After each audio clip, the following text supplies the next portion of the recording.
शांति। आज की तारीख है 12 नवंबर 2016। साकार महावाक्य। बाबा कहते, मीठे बच्चे, स्वयं को राजयोगी समझ, विकारी संबंधों से ममत्व निकाल दो, सिर्फ तोड़ निभाने के लिए साथ रहो। सुना? क्या समझो स्वयं को? राजयोगी। और चारों तरफ आपके विकारी संबंध है ना, मतलब के संबंध हो गए ना, सब विकारी संबंध मतलब के संबंध हो गए हैं। तो ममत्व किसी में नहीं रखना है, माना मोह। कईयों को समझ नहीं आती है कि हमारा मोह है या नहीं है। समझते हैं कि लगाव होना बहुत जास्ती, वैसे तो नहीं है, लेकिन बहुत जास्ती ध्यान भी जाना, इसे भी तो ममत्व ही कहते हैं। जिसकी तरफ आपका ध्यान जा रहा है वो क्या है? ममत्व ही तो है। और संबंधों में ये आम सी बात है, ये होता ही है। लगाव सूक्ष्म रहता ही है और इसके चलते बहुत अपना नुकसान कर लेते हैं। बुद्धि हमारी जो बाप के साथ लगी रहनी चाहिए वो ना लगकर इधर उधर लगी रहती है, कभी किसी संबंध में कभी किसी संबंध में, और उनसे चाहना भी रहती है कि वो हमें इस तरह की प्राप्ति कराए। तो ये आप तो नहीं रह सकते। आप सिर्फ उनके बीच में रह रहे हो, इसलिए रह रहे हो कि उन्हों को अगर आपसे जो पालना लेनी है वो आप दो, लेकिन फंसो नहीं।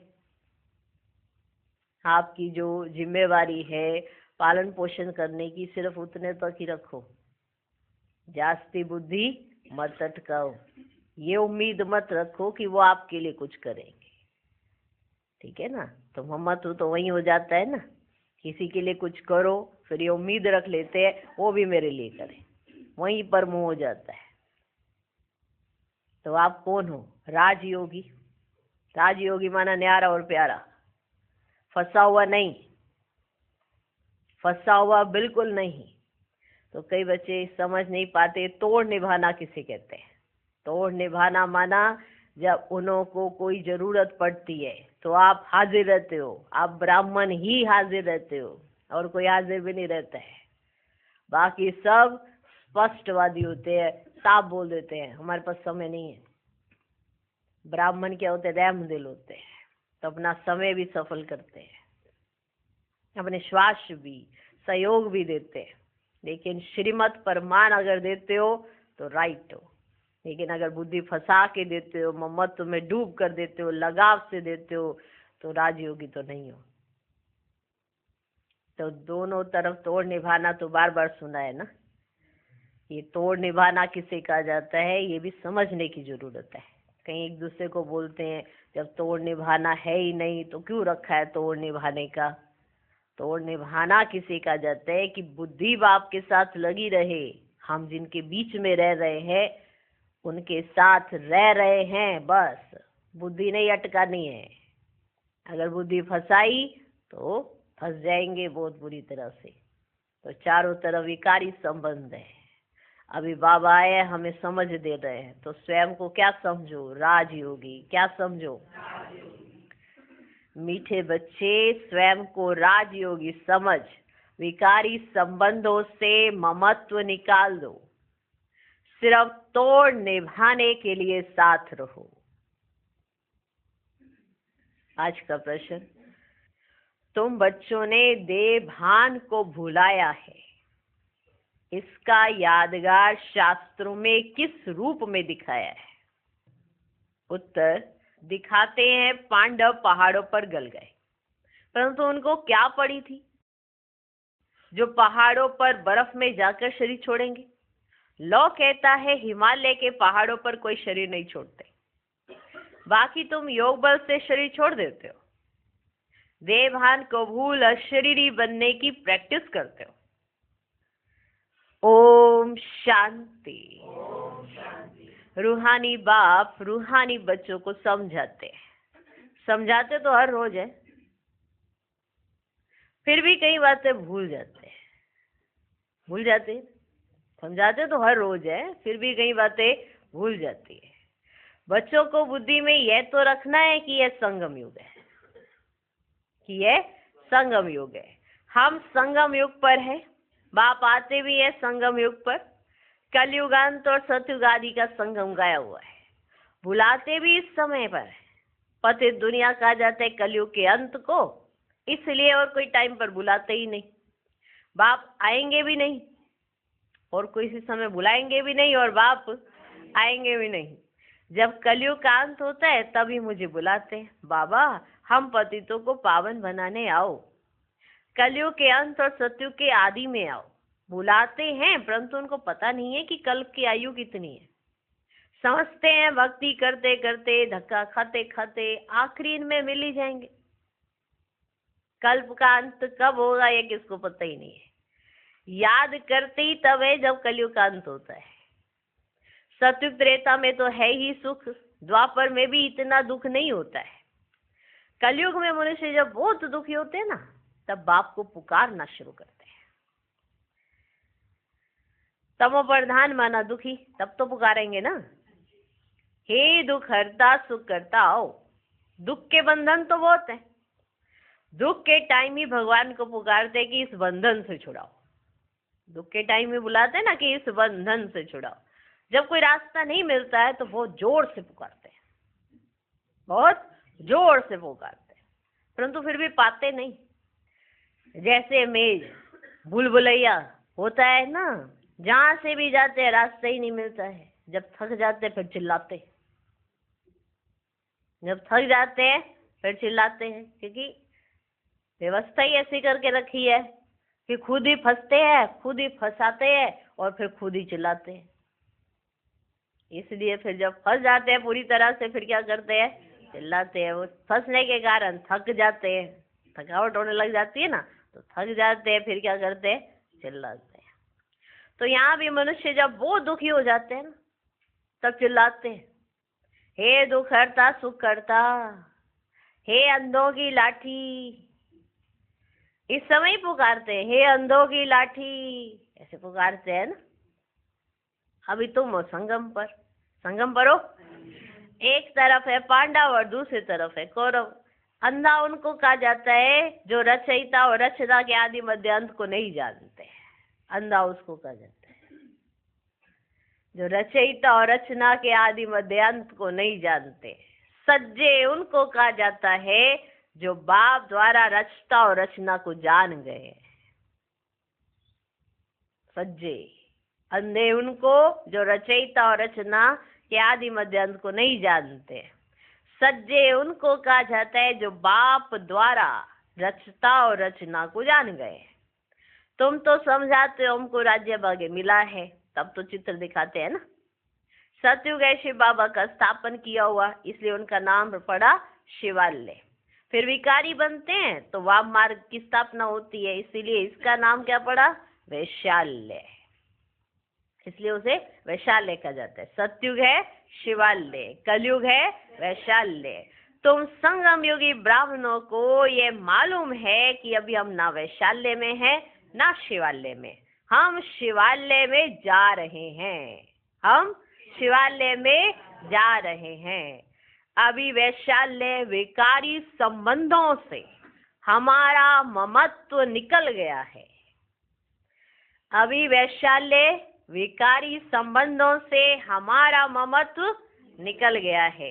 अभी है हमारा भविष्य के संबंधों से ममत्व। अभी है हमारा भविष्य के संबंधों से ममत्व। हम अभी राजयोगी हैं, वह योगी, उनसे हमारा क्या कनेक्शन है। फिर भी तोड़ निभाने के लिए रहना तो अपने घर में ही है, रहना तो अपने घर में ही है। फिर भी ब्राह्मणों से बहुत कनेक्शन रहता है, क्योंकि ब्राह्मणों जितनी ऊंच सेवा और कोई नहीं कर सकते, समझे। जितने ब्राह्मण सेवा कर सकते हैं ना, और कोई नहीं कर सकते। और ये ब्राह्मण सेवा भी करते हैं, फिर भी विकारी संबंध देखो संतुष्ट नहीं हो पाते हैं। उसका कारण क्योंकि वो जो उनकी सोच है उस पर मान विकारों में गिरो तो हमारे समान हो जाओ तो उन्हें पसंद आता है, क्योंकि ब्राह्मणों से ज्यादा ऊंची सेवा कोई तो कर नहीं सकते। रूहानी सेवा करने बाप ही निमित्त बनते हैं। वे बाप भी है, टीचर भी है तो गुरु भी है। सत्य बाबा, सत्य टीचर, सतगुरु भी है। सत्य को सुप्रीम ही कहते, उन द्वारा हमको वर्षा मिल रहा है।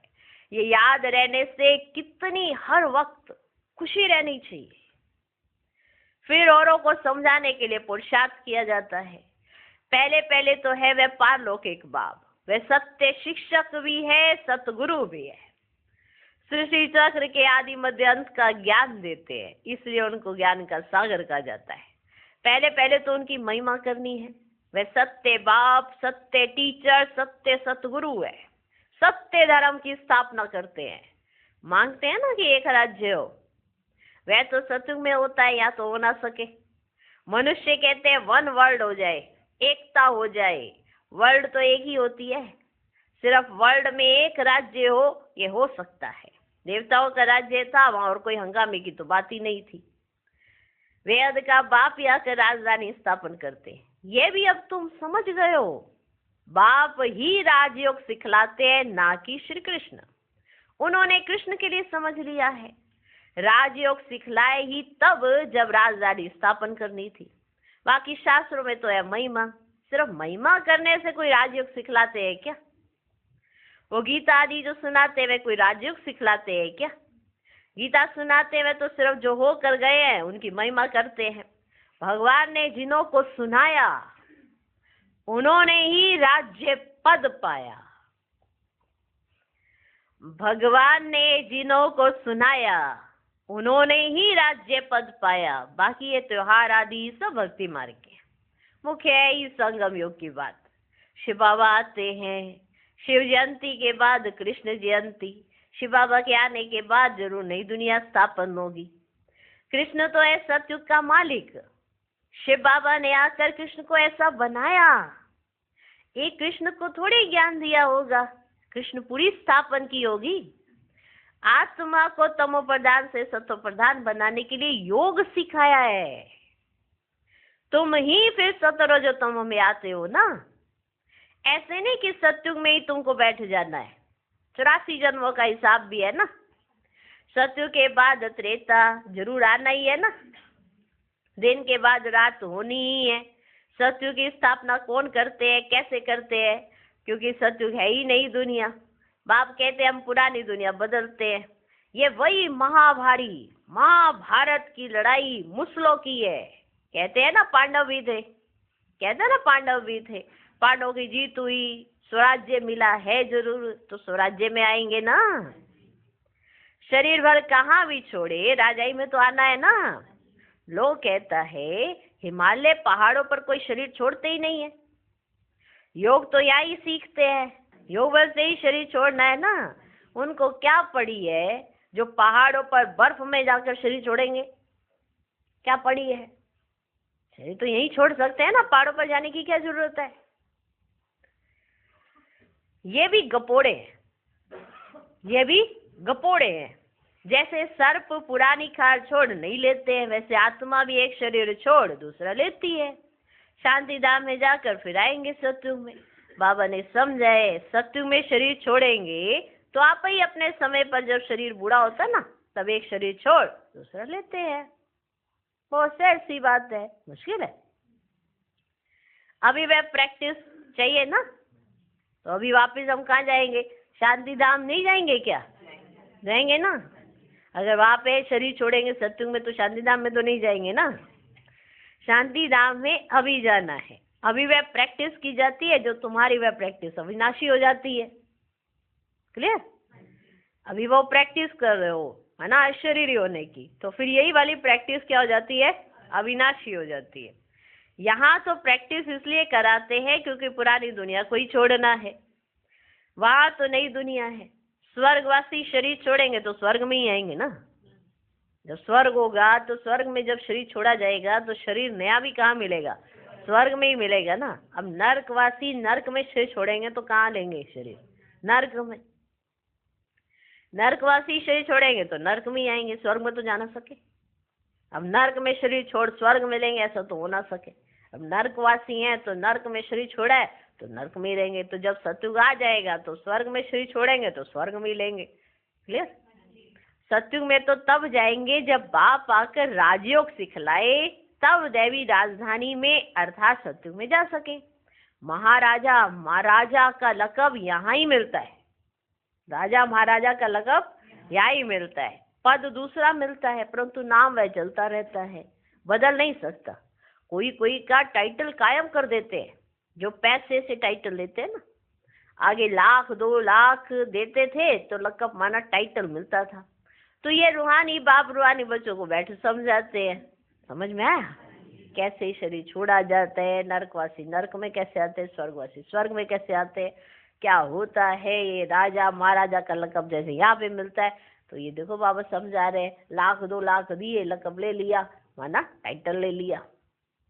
बाकी जो सेवा वो जो मर्जी करे पर वो टाइटल लेके बैठ जाते। तो ये रूहानी बाप रूहानी बच्चों को बैठ कर समझाते हैं। उनको कहा जाता है supreme father, spiritual father, supreme father, आत्माओं का बाप, जिसको बुलाते हैं ना कि हे बाबा आओ, बुलाते हैं ना, आकर हमको पति से पावन बनाओ। यहाँ बड़ा दुख है, यहाँ बड़ा दुख है, इसलिए बुलाया ना बाबा को। किसने बुलाया? दुखी हो गए थे इसीलिए तो बुलाया ना आत्मा ने। यहाँ बड़ा दुख है, हमको राम राज्य में ले चलो। ड्रामा अनुसार 5,000 वर्ष पहले भी ऐसे कहा था। अब याद तो किसी को है नहीं, लेकिन बाबा याद दिला रहे। याद आ रहा है? 5,000 वर्ष पहले भी ऐसे ही कहा था। परम पिता परमात्मा को आना ही है, ये चक्र फिरता रहता है। बाप कहते मैं कल्प कल्प कल्प के संगम युग पर आता हूँ। ये अक्षर जरूर डालने होते हैं। ड्रामा के प्लान अनुसार आता हूँ, ड्रामा के प्लान अनुसार आता हूँ। ड्रामा अक्षर भी लिखना पड़े तो मनुष्य को पता पड़े कि 5,000 वर्ष का ड्रामा है। अभी सब मनुष्य मात्र पतित है, इसलिए खुद कहते हैं कि हम पापी है, नीच है। बरोबर वैशाल्य भी है, विषय सागर है ना। विष्णुपुरी क्षीर सागर थी जहाँ लक्ष्मी नारायण दोनों थे। यह क्षीर सागर भेंट में कहा जाता है, कोई ऐसे क्षीर और सागर नहीं होता है, ये भेंट में कहा जाता है। विषय सागर से रिलेटेड ऐसे कहा जाता है भेंट में क्षीर सागर। बाकी क्षीर सागर कोई होता नहीं है। सागर तो सतयुग में भी यही होता है, कलयुग में भी यही है। ठीक, सतयुग में सारे सागर के तो मालिक हो, सारी पृथ्वी आकाश के तो मालिक हो। अभी तो टुकड़ा टुकड़ा हो गया है। अब यह है संगम युग। संगम युग जब याद आए तब समझेंगे अब सतयुग में जाते हैं। सही बात है ना? जब संगम युग याद में आए, मन स्मृति में आए, तभी तो पता पड़ेगी अब हमें कहाँ जाना है, सतयुग में। संगम है तो बाबा भी जरूर होगा, वह इस दुनिया को बदलने वाला है।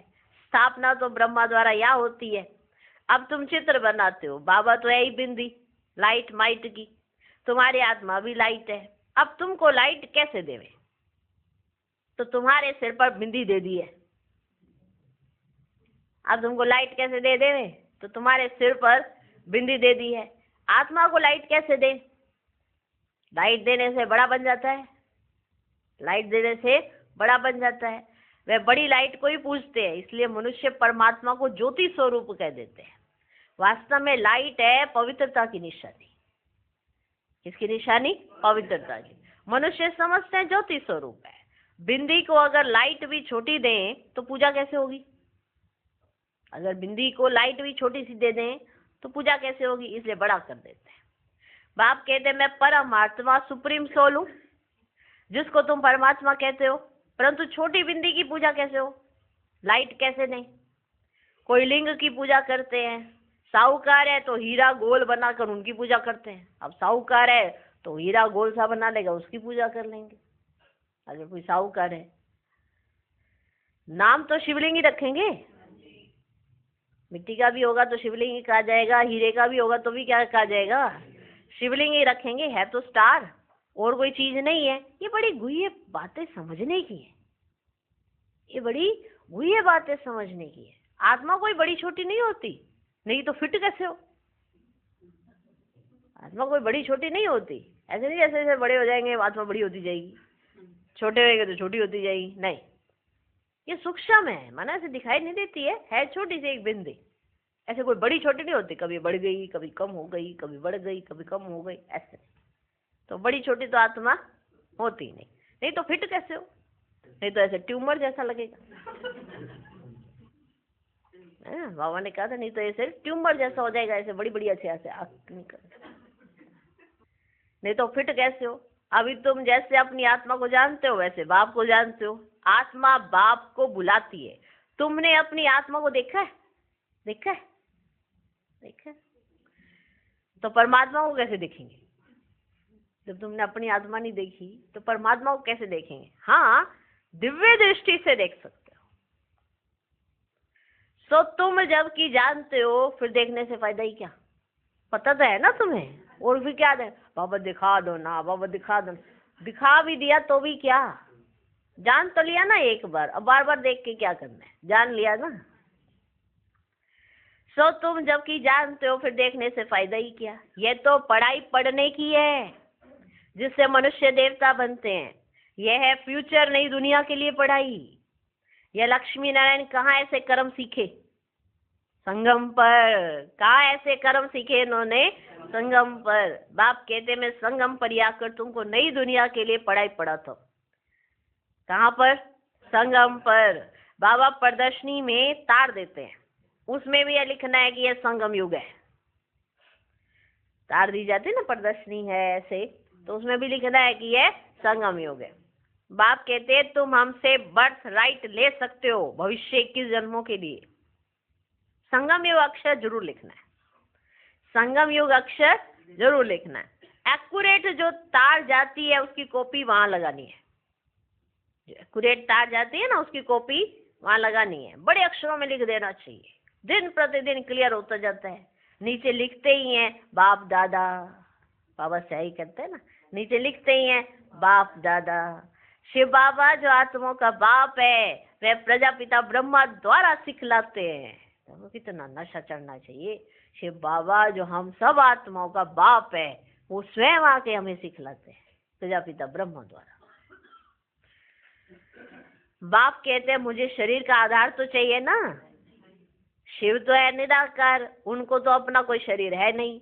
ब्रह्मा विष्णु शंकर तो सूक्ष्म आकारी हैं, बाकी तो सबको शरीर है। बाप कहते हैं मुझे शरीर है कहाँ, मुझे शरीर है कहाँ। परंतु ऐसे तो नहीं कि मैं नाम रूप से न्यारा हूं। बहुत क्लियर बच्चों को समझाते हैं शरीर मेरा नहीं है, पर यह भी नहीं है कि मैं नाम रूप से न्यारा हूं।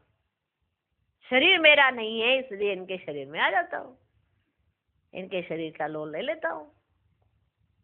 ठीक है ना, बहुत क्लियर बच्चों को समझाते हैं। मैं हूँ निराकार, मैं हूँ निराकार, परंतु जब मैं आता हूँ तो मुझे शरीर जरूर चाहिए। मैं गर्भ में नहीं आता हूँ, मैं खुद बतलाता हूँ कि मैं इस साधारण तन में आया हूँ। ये बाबा स्वयं बताते हैं, इन्हें थोड़ा पता चला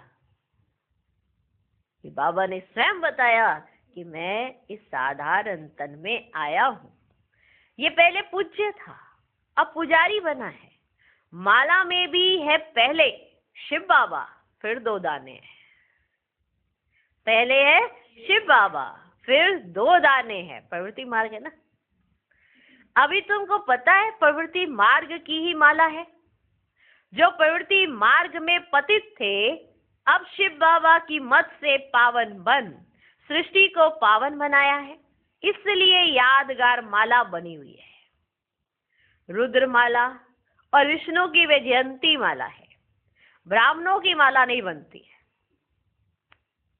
कोशिश की थी बनाने की, कोशिश की थी बनाने की, परंतु बनी नहीं। इसलिए माला बनाना, अव्यक्त नाम देना छोड़ दिया। बाबा कह रहे हैं, देखो बाप दादा कह रहे हैं, सुन रहे हैं हम सब बच्चे।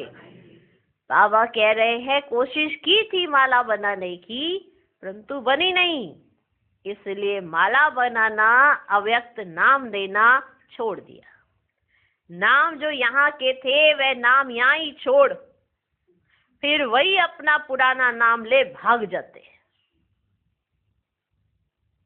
नाम जो यहाँ के थे यहीं पर छोड़कर फिर वही अपना पुराना नाम लेकर भाग जाते हैं। उनको उस नए नाम से कोई बुलाएंगे नहीं, उनको उस नए नाम से कोई बुलाएंगे नहीं। तो बाप हमारा बाप टीचर गुरु है, ऐसे बाप को तो बहुत लव से याद करना है। परंतु माया ऐसी है जो भुला देती है, इसलिए अवस्था डगमग होती है, मुरझाए पने की फीलिंग आती है ना। इतनी सब प्राप्ति हुई है बाबा से, फिर भी देखो माया कैसे चांस ले लेती है। यही कहीं बाहर हो तो डर ही लगा रहता है गुरु का, ऐसे नहीं करना, ऐसे नहीं करना, ऐसे नहीं करना, कहीं श्राप ना लग जाए, ये ना हो जाए। और बाप के आगे कितने निडर हो के कुछ भी करते, कैसी माया है। मानव बुद्धि से यही चट हो जाता है कि हमारे ऊपर देखो माया कैसा असर कर रही है। बाप के बाप भी बनने निकल पड़ते, कैसे बुद्धि एकदम चट हो जाती है, देखा। तो उनको उस नए नाम से कोई बुलाएंगे नहीं। तो बाप हमारा बाप टीचर गुरु है, ऐसे बाप को तो बहुत लव से याद करना है। परंतु माया ऐसी है जो भुला देती है, इसलिए अवस्था डगमग होती है, मुरझाए पने की फीलिंग आती है। शिव बाबा की याद से फिर खड़े हो जाते हैं। अगर शिव बाबा की याद है तो फिर खड़े हो सकते हैं। अच्छा, मीठे मीठे सिकिलधे बच्चों प्रति माता पिता बाप दादा का याद प्यार और गुड मॉर्निंग। रूहानी बाप की रूहानी बच्चों को नमस्ते। हम रूहानी बच्चों की भी रूहानी बाप को नमस्ते नमस्ते नमस्ते। Good morning good morning good morning. धारणा के लिए मुख्य सार, पहला पॉइंट, विकारी संबंधों से ममत्व निकाल देना है, भविष्य के नए संबंधों से बुद्धि योग लगाना है। दूसरा पॉइंट, औरों को समझाने के लिए हर वक्त खुशी में रहना है, सत बाप सत शिक्षक और सतगुरु की श्रीमत पर चल अंधों की लाठी बनना है। आज का वरदान, सदा कंबाइंड स्वरूप की स्मृति द्वारा मुश्किल कार्य को सहज बनाने वाले डबल लाइट भव। जो बच्चे निरंतर याद में रहते हैं वे सदा साथ का अनुभव करते हैं। उनके सामने कोई भी समस्या आएगी तो अपने को कंबाइंड अनुभव करेंगे, घबराएंगे नहीं। ये कंबाइंड स्वरूप की स्मृति कोई भी मुश्किल कार्य को सहज बना देती है। कभी कोई बड़ी बात सामने आए तो अपना बोझ बाप के ऊपर रख स्वयं डबल लाइट हो जाओ। तो फरिश्ते समान दिन रात खुशी में मन से डांस करते रहेंगे। आज का स्लोगन, किसी भी कारण का निवारण कर संतुष्ट रहने और करने वाले ही संतुष्ट मनी है। ओम शांति।